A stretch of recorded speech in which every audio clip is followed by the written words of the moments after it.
Welcome back to my channel টিয়ার পরিবারে তোমাদের সবাইকে স্বাগত। অনেক দিন পর আজকে কিন্তু ডেলি ব্লগ নিয়ে এসেছি বন্ধুরা, তোমরা দয়া করে দেখো। তো যাই হোক, আমিও এখন কারোর ঘরে যেতে পারি না, আর কে আমার ঘরে আসবে? কারোর ঘরে না গেলে কি কেউ আসতে পারে? খুবই ব্যস্ত রয়েছি, আর এখন তো বিন্দু মাত্র আমার এই ডেলি ব্লগ করতে ইচ্ছে করছে না। তবু আজকে মন চাইলো যে আজকে ডেলি ব্লগটা পুরোপুরিভাবে করব। এই যে দাদার কাজ চলছিল সেই থেকে তো ব্লগ আমি সেইভাবে করিও নি। ব্লগ করেছি, কথা বলেছি, ঘোরাফেরা করেছি, এইভাবে শেয়ার করেছি। মধ্যে মধ্যে ব্লগের থেকে কেটে আমি তোমাদের শেয়ার করেছি, কোনো কোনো অংশ ক্লিপ নিয়ে আমি সেটা শেয়ার করেছি। যেমন ওই যে পাখির ভিডিওটা, ওটাও কিন্তু একটা ব্লগেরই ভিডিও ছিল, সেটা কেটে নিয়ে আমি সাজিয়ে গুছিয়ে তোমাদের শেয়ার করেছি। এইভাবেই কয়েকদিন চালিয়েছি। তো যাই হোক, ব্লগ করতে ইচ্ছে করছে না, তার মধ্যে এই যে পায়ের যা অবস্থা। তো যে শুনছে জানো তো বন্ধুরা, সেই হাসছে যে ওইভাবে কেউ সিলিন্ডারের উপর টুল রাখে। তো তোমরাও কিন্তু এই ভুলটা করো না। আমি তো ভুল করেছি, আর অনেক বড়ই ভুল করেছি, গর্দভের মতন কাজ করেছি বলেই ভুগতে হচ্ছে আমাকেই। তো যে শুনছে সেই বলছে বোকার মতন ওরকম কেউ টুল রাখে। আমি তো কাউকে কাউকে জানো তো বলছিও না যে আমি গ্যাস সিলিন্ডারের উপরে টুলটা রেখেছি খাড়া করে, দু পায়ে রেখেছি। যদি দু পায়ে রেখেছি শোনে তাহলে তো আরও হাসবে। এই বয়সে এত ব্যালেন্স কি আমার আছে? তবু সাহস করে ওইটা করেছিলাম। তো আগের দিন যেহেতু আমি পেরেছিলাম, তাই জন্য এই দিনও ভেবেছিলাম পারবো। তো সেই দিনকে কি করে কি হয়ে গেল আমি সেকেন্ডের মধ্যে আমি নিজেও জানি না। তো যাই হোক, তোমাদের সাথে কথা বলতে বলতে আমি বিছানাটা তুলে নিয়েছি, তারপরে একটু শোকেসটা সামনাসামনি মুছে নিলাম, আর এই যে টেবিলটা মুছলাম। আর ওদিকে তোমাদের দাদা কিন্তু দোকানে যাবে, তো বাজার থেকে এসেছে, ও কাটাকুটি করছে। তো এই ফাঁকে আমি এই কাজগুলো সেরে নিচ্ছি। আর এই যে পায়ে ব্যথা লাগলে কি হবে, ঘরের কাজটা কিন্তু আমাদের নিজেদেরই করতে লাগে। তো অনেক শরীর খারাপ থাকে, তার মধ্যেও আমরা যারা এরকম একা একা থাকি, মানে জয়েন্ট ফ্যামিলি না যাদের, তাদের কিন্তু এই সংসারের কাজ একাই করতে লাগে খুব। মানে এইগুলোকে সমস্ত কিছু দুঃখ কষ্ট ব্যথা বেদনা দূর করে তো আমাদের কাজগুলো করতেই লাগে। দুঃখ কষ্ট বলতে এই যে ব্যথা, মাঝে মাঝে কষ্ট হয় যে একটা মেয়ে হলে ভালো হতো, তো সেই দুঃখ তো থাকে, কেউ করার নেই। তো সেই দুঃখ কষ্ট দূর করে, ব্যথা বেদনা তো দূর করতেই লাগবে, দূর না করলে আমি কাজ করতে পারবো না। সেই সব দূর করে তারপরে কাজ করতেই লাগে। আর গর্দভের মতন যখন কাজ করেছি, ভুগতে তো আমাকেই হবে। খুবই বোকামো করেছি, ওরকম না করাই ভালো ছিল। আর আমি ভাবতে পারিনি সত্যি কথায়। যাই হোক, বোকার মতন কাজ করেছি বলে ভুগতেও হচ্ছে আমাকে, ব্যথাটা তো আমারই সহ্য করতে হচ্ছে। তো যাই হোক, আর কিছু করার নেই। আর কি বলো তো বন্ধুরা, এই যে ডেলি ব্লগ করছি, তো ভাবলাম কি ব্লগ করব না, ছোট ছোট কোনো কিছু রান্না বা ছোট ছোট কোনো ক্লিপ শেয়ার করব। কিন্তু ওই যে মনের যে ভালো লাগা ভালোবাসা আমার এই ডেলি ব্লগ করার মধ্যেই। তো আজকে মনে প্রাণে একদম অনেক, মানে মন থেকে জোর করে নিয়ে আজকে ডেলি ব্লগটা করছি। তো দেখা যাক রাত অবধি তোমাদের সাথে এই ডেলি ব্লগটা আমি শেয়ার করতে পারি কিনা। ইচ্ছা আছে পুরো ব্লগটা আমি রাত অবধি শেষ করার। আর এরই মধ্যে আমি কিন্তু ল্যাংচাতে আমি ঘরটা ঝাড় দিয়ে নিয়েছি। এবার যাব রান্নার দিকে। আর রান্না বলতে তোমাদের দাদা এই যে মাছ নিয়ে এসেছে, মাছটা তোমাদের দাদা কেটে নিয়ে এসেছে। আজকে কিন্তু তোমাদের দাদা কাটেনি এখানে, মানে বাড়ি বসে অনেক সময় তো কেটে নিয়ে আসে, বাড়ি বসে অনেক সময় কেটে আনে না যেদিন, সেদিন কিন্তু বাড়ি বসেই কাটে। আর আজকে কেটে নিয়ে এসেছে বলে আজকে আমার অসুবিধা হচ্ছে না। এই যে ধুয়ে নিলাম, আর টাইমও লাগলো না। তো যাই হোক, ধুয়ে নুন হলুদ মাখিয়ে আমি এইখানেই রেখে দেবো। আর এইখানে নুন হলুদ মাখানোর কারণ কি, ওই যে নুন হলুদ ছিটকে যায়, তো বেসিনটার মধ্যে রাখলে কি জল দিয়ে ধুয়ে চলে যায়। আর এই যে কুমড়োর যে দেখো বন্ধুরা, রান্নার যে জোগাড়গুলো করবো সেগুলো দেখাচ্ছি। তোমাদের দাদা তার মধ্যে ঢেঁড়স কেটে দিয়ে গেছে আর কুমড়ো কেটে দিয়েছে। তো এইখানে কুমড়োটা ছিল, মাছটা ধুয়ে মনে হলো যে এই যে কুমড়োর যে নরম অংশটা, এইটা তো এখন ফ্রিজে দিলে শুকিয়ে যাবে, তারপর ফ্রিজে রাখলেও শুকিয়ে যাবে, নষ্ট হয়ে যেতে পারে। তো এইটা টাটকা থাকতে থাকতে বড়া করব। বন্ধুরা, এই যে নরম অংশটার বড়া এত ভালো লাগে, এটাকে আমরা আতি বলি। এটা কিন্তু আমি জানতাম না, আমার শাশুড়ির থেকে শিখেছি। তো শাশুড়ি বলতেন কি যে আতির বড়া করো, আতির বড়া করো, কুমড়োর আতি। এবার তখন তো বুঝতাম না, তখন নতুন নতুন এক সংসার থেকে আর এক সংসার আসা, মানে বাপের বাড়ির থেকে শ্বশুর বাড়িতে আসা, এটাকে যে আতি বলে তাও জানতাম না। হয়তো আমাদের বাপের বাড়িতে অন্য বলে, শাশুড়ি অন্য বলতে, এটা হতে পারে, কোনোদিন শুনিনি। তো আতির বড়া করো, এবার বুঝতাম না, তখন বলতো ওই বীজের ওগুলো, বীজগুলো ফেলে এগুলো বড়া করো। তো বড়া করতাম, খুব ভালো লাগতো। আর আমি না কুমড়ো খাই না, এখন খাই, তখন খেতাম না। তো এই বড়া খেতাম, বড়া খাওয়ার থেকে শিখতে শিখতে শিখতে এখন কুমড়োটা খাই। আর যেহেতু আমার বর কুমড়ো ভালোবাসে, তো এই জন্য কুমড়ো খাওয়াটা শিখেছি। তো এই যে ভিজিয়ে রেখেছি, আরেকবার ধোবো, ওই যে যে কুমড়োর যে আতিটা, ওটা আরেকবার ধুয়ে বীজগুলো ফেলে বড়া করো। তো তোমাদের দাদা ঢেঁড়স কেটে দিয়েছিল আর কুমড়ো কেটে দিয়েছিল। আর এত কুমড়ো ভালো লাগে যে কুমড়ো প্রায় দিনই আনছে, তোমরা দেখছোই। তো কুমড়ো ভাজা হবে, ঢেঁড়স ভাজা করছি, আর ওইদিকে ভাতও বসিয়ে দিয়েছি, দোকান যাবে তো, তো এই জন্য। তো চলো, এই যে আজকে ব্লগটা করছি, অনেকটাই চেষ্টা করব ভালো মতন করা, আশা করি তোমাদের হয়তো ভালো লাগবে। আর জানো তো বন্ধুরা, এটা কবের ব্লগ আমার ঠিক মনে নেই, তো বাড়িতে লোকজন একদমই ছিল না, তখন আমি ব্লগটা করেছি, সবাই চলে গিয়েছিল, তখন ব্লগটা করেছি। তো একটু নিশ্চিন্ত হয়েছি, মানে বাড়িতে লোকজন থাকলে যাওয়া ব্লগ করতেও অসুবিধা হয়। তো কথা বলেছি, ব্লগ শেয়ার করেছি, 5 মিনিট, 6 মিনিট, 8 মিনিট, 10 মিনিট, যা পেরেছি তাই শেয়ার করেছি। আর নিয়ে এসেছে পমফ্রেট মাছ, পমফ্রেট মাছগুলো টাটকা ছিল, এই যে কড়াইতে দিলাম কি একদম ফেটে গেল। আর পমফ্রেট মাছ ওই জন্য আমি হালকা করে ভাজলাম। আর ছেলে যাচ্ছে দরকারি কাজে ব্যাংকে। কি হয়েছে বলো তো, আমার প্যান কার্ডটার কি হয়েছে তোমাদের বলেইছিলাম, এটিএম কার্ড, প্যান কার্ড না, এটিএম কার্ড। সেই এটিএম কার্ডের জন্য ও দৌড়াচ্ছে, খুবই দৌড়াদৌড়ি করছে, আর ছেলে রেগেও যাচ্ছে। তো আমার কাজ তো ও দৌড়াদৌড়ি করছে, একটু তো রাগ হবে, আর তো বাচ্চা না।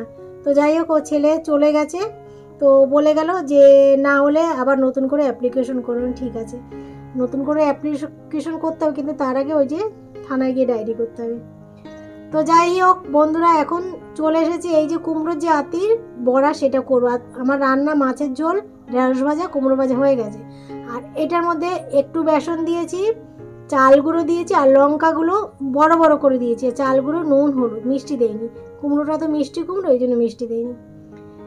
তো লঙ্কার একটু বড় বড় করে কেটে দিয়েছি, কি বলো তো, বড় বড় কেটে দিলে না একটু ঝালটা লাগে, যে দাঁতে লাগবে আর ঝালটা লাগবে। যারা ঝাল ভালোবাসো তারা এরকম করে বড় বড় করে লঙ্কা কেটে দেবে, দেখবে যে লঙ্কাটা যেমন মুখে পড়বে, চাবানোর সময় মুখে পড়বে, ভালো লাগবে। 6টা করেছি, ছেলে কিন্তু খাবে না, তো তবু দেবো, যদি খায় তো ভালো কথা, না খায় তো আরও ভালো কথা, ও বড়া জিনিস তো আমাদের আরও ভালো লাগবে। তো যাই হোক, এই যে তোমাদের দাদা স্নান করে বসে রয়েছে, আর বিছানার উপর এই কাগজপত্র ছেলে উলট পালট করে রেখে গেছে, ওই যে ব্যাংকে গেছে তাই জন্য। আর তোমাদের দাদাকে এখন ভাত দিয়ে দিয়েছে, তো ভাতটা দেবো, তার সাথে তোমাদেরও একটু রেসিপিগুলো দেখিয়ে নিই। এই যে লেবু কেটে নিয়ে এসেছি, লেবু কেটে আগেই রেখেছি, তো গন্ধরাজ লেবু, আর কুমড়ো ভাজা, ঢেঁড়স ভাজা। কুমড়োটা খুব মিষ্টি কুমড়ো, খুব স্বাদ আছে, মিষ্টি। আর এটা হচ্ছে পমফ্রেট মাছ। আর এই থালাটায় রেখেছি, এই থালাটা না আমার ছেলের ছোটোবেলার থালা, এরকম 2টো থালা আছে, চা নিই মাঝে মাঝে আর ভাত, চা নিই মাঝে মাঝে, আরেকটা থালা দেখবে সেই থালাটা। তো ছেলেকে ছোটোবেলায় যখন খাওয়াতাম এই থালাগুলোতে খাওয়াতাম, ছোটোবেলায় এই ছোটো ছোটো থালাগুলো ভালো লাগে। তো পমফ্রেট মাছ একটু চওড়া চওড়া, তো আর মাছগুলো দেখলে একটু নরম নরম, তো থালার মধ্যে ছড়িয়ে রাখলে কি ভাঙবে না, ওই জন্য নিতেও সুবিধা হবে, মানে যাকে আমি দেবো সুবিধা হবে, তো ওই জন্য ওই থালায় রেখেছি। আর এখন আমার স্নান হয়ে গেছে। তোমরা সেই পাখির বাচ্চাটাকে দেখেছিলে, আজকে সকালবেলা জানো ঘুম থেকে উঠেছি, ওদের দেখতে পাইনি, কি খারাপ লেগেছে জানো, সমস্ত মনে পাখা গজিয়ে গেছে, উড়ে চলে গেছে। ওই দেখো গামলিটা, তো খুব খারাপ লাগছিল। 2 দিন তো আমার ঘরে ছিল, মানে 2 দিন আমার ছাদে ছিল, ওই গামলিটার মধ্যেই ছিল। তো রাত্রিবেলা, কালকে রাত্রিবেলাও আমি এসে দেখেছি আছে কি না, মোবাইলে টর্চ জ্বালিয়ে দেখছি না আছে, তো সকালবেলা দেখি নেই, তার মানে নিয়ে চলে গেছে, মানে ওর মা নিয়ে চলে গেছে। তো যাই হোক, 2 দিন হলো এখানে ছিল, ভালো ছিল, সযত্নেই রেখেছিলাম, মাঝে মাঝে এসে খোঁজ খবর নিয়ে যেতাম। তো সকালবেলা দেখিনি, স্বাভাবিক, দেখিনি বলে একটু খারাপ লাগছিল। তো যাই হোক, ওরা নিশ্চিন্ত ওর মা বাবার কাছে ফিরে গেছে, আর কোনো ক্ষতি হয়নি। যদি বিড়ালও খেত না, তোর পালক থাকতো, আর বিড়াল কয়েকদিন আমাদের ছাদে আসছে না, তো যাই হোক, ভালো ভাবতন গেছে, এটাই অনেক। আর এই যে জামা কাপড়গুলো নিয়ে এসেছি, নিয়ে এসে এখন ভাঁজ করে নিচ্ছি। তো জানো তো এখানে না এই যে প্যান্টটা দেখতে পাচ্ছ, এই প্যান্টটা ছেলে ওই যে বর্দার কাজ হলো, তো সেই কাজ বর্দার কাজ হয়েছিল, বর্দার কাজের দিন পড়েছিল নতুন, স্প্লানেটে গিয়েছিলাম না, সেই স্প্লানেট থেকে এই প্যান্টটা কিনেছিলাম। আর এই যে গেঞ্জিটা ভাঁজ করছি, এটা হচ্ছে পয়লা বৈশাখের দিন কিনেছিলাম, ছেলে পরেনি। তো কোন কাজে লেগে গেল মানে ভাবতে পারিনি যে এই কাজে লাগবে। বদ্দার যে কাজ করলো, জল দিল বদ্দাকে, তো নতুন জামা প্যান্ট তো লাগে, কেনাও হয়নি, তো ওই নতুন জামা প্যান্ট পরেই জল দিতে পেরেছি। আর কেনা হয়নি কি, আমরা তো আর জানি না যে ও জল দেবে, বর্দির বেলা জল দিয়েছিল, আমরা জানি বর্দির বেলা জল দেবে। তো বর্দিকে তো মায়ের মতন আই আই বলতো, তো সবাই বলেছিল আগের থেকে যে ও জল দেবে, তো ওই জন্য ওর জামা প্যান্ট কিনেছিলাম। আর বর্দার বেলা সেরকম মানে আমি ভাবিও নি যে ওকেও বলবে জল দিতে। তো যাই হোক, ওরা বললো, আর তখন তো সেই মুহূর্তে আর কেনা হয়নি। ওই যে ওই গেঞ্জি প্যান্টটা নতুন ছিল, ওকে ওই নতুন যে প্যান্টটা, ওই প্যান্ট আর গেঞ্জি পরে জল দিয়েছে। আর আমরা নিজেরাও কিছু বলিনি যে জল দেবে কেন অধিকারের থেকে বেশি অধিকার না জতানোই ভালো। মানে আমার যেটুক আমার ভালোবাসা, তার থেকে বেশি অধিকারটা না ফলানোই ভালো। তো ওরা নিজেরা যখন বলেছে তো ভালোই লাগলো, সত্যিই ভালো লেগেছে। জেঠুর থেকে আইকে বেশি ভালোবাসতো, বড় যাকে বেশি ভালোবাসতো, মা হিসেবেই দেখতে। আর বড় যা বলতে আমার যে বড় যা, তিনি তো চলেই গেছেন জানো, ওনারকে তো জল দিয়েছে। আর আমি তো ভালোই বাসতাম, আমি মা হিসেবে ভালোই বাসবো। মায়ের পরে যদি আর কাউকে রাখা হয়, বড় যাকে আমার মানে ছেলে হিসেবে বড় যাই মেন, মানে আমার পরে বড় যা, আমার মাও না, ওর দিদাও না। তো যাই হোক, ওই জন্য আমি জানি জল দেবেও। আর ওরাও তো বলবে কি বলবে না জানি না, আমার ছেলে জল দেবে নিজের থেকেই বলেছিল। কিন্তু বর্দার বেলা আমি ভাবতে পারিনি। ওই যে বললাম, অধিকারের যা অধিকার তার থেকে বেশি ভাবা না ভাবাই ভালো। তো ওরা নিজেরা বলেছে, এটাই যথেষ্ট। আর চলে এসেছি একদম রাত্রে, সারাদিনের কাজকর্ম তো দেখলেই, ভেবেছিলাম যে রাত অবধি আমি টানতে পারবো না। তো জামা কাপড় তুললাম, এই জামা কাপড়গুলো কালকে কেচেছিলাম ওয়াশিং মেশিনে, যেগুলো আমি তুলেছিলাম ল্যাংড়াতে। ওই তো পাখির গল্প শুরু করলাম, ভুলে গেছিলাম। তো আজকে রোজে, কালকে ভালো করে শুকাইনি, আজকে রোদে দিয়েছি, তুলে সন্ধ্যেবেলায় তুলেছি। আর সন্ধ্যেবেলায় মনে হয় ভাঁজ করেছি, না সন্ধ্যেবেলায় না বন্ধুরা, দুপুরবেলায় ভাঁজ করেছি, আমার মনে নেই, সরি। আর এখন আমি সন্ধ্যেবেলায় তো ছেলেকে চা দিলাম, আর এখন রাত্রিবেলায় তোমাদের দাদার দোকান থেকে চলে এসেছি।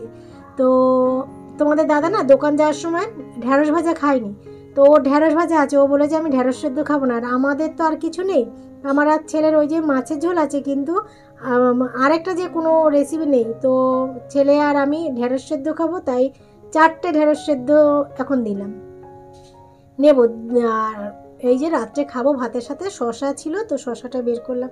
তো রাত্রের খাবার এইটাই। তো যাই হোক, রাত অবধি ভাবতে পারিনি ভিডিওটা টানতে পারবো কি না, কেননা পায়ের অবস্থা ভালো না। তো টানতে পারলাম, এই অবধি দেবো। আর তোমাদের দাদা ঘরে কাজ করছে, তো ওই জন্য আর ঘরের কিছু শেয়ার করতে পারলাম না, কেননা এখন তো প্রায় সময় দেখতে পাচ্ছ কাজ নিয়ে চলে আসছে। তো এই জন্য ঘরে কাজ করছে, ঘরে রাত্রিবেলায় যেইটুক পারি সেইটুক শেয়ার করি। তো ঘরের আর কিছু শেয়ার করতে পারলাম না। এখন এই যে রাত্রিবেলা রান্না বসিয়েছি, প্রায় কটা বাজে তোমার, 11টা বাজে। তো ভাত বসিয়েছি আর ঢেঁড়স সেদ্ধ দিলাম রাত্রিবেলার এই খাবার। আর ঘরে কিন্তু মাছের ঝোলটা আছে, মাছের ঝোলটা গরম করবো। আর তোমাদের দাদার জন্য ঢেঁড়স ভাজা আছে, ওটা গরম করবো না, একটুখানি, তো ওটা গরম করবো না। তো এই হচ্ছে খাবার। আর শশা কেটে নিয়ে এখন যাব। আর তোমাদের দাদার সাথে আজকে রাত্রিবেলা এই যে শশা কাটছি, গিয়ে তারপর তোমাদের দাদার সাথে একটু কাজ করেছি। ওর কাজের কিছু সিস্টেম আছে যে আমিও পারবো, আমার ছেলেও পারবে। তো সাজানো জিনিসগুলো সাজিয়ে রাখা, ওটা করেছি। তো চলো বন্ধুরা, আজকের মতন গুড নাইট তোমাদের সবাইকে। তো এখনকার মতন টাটা।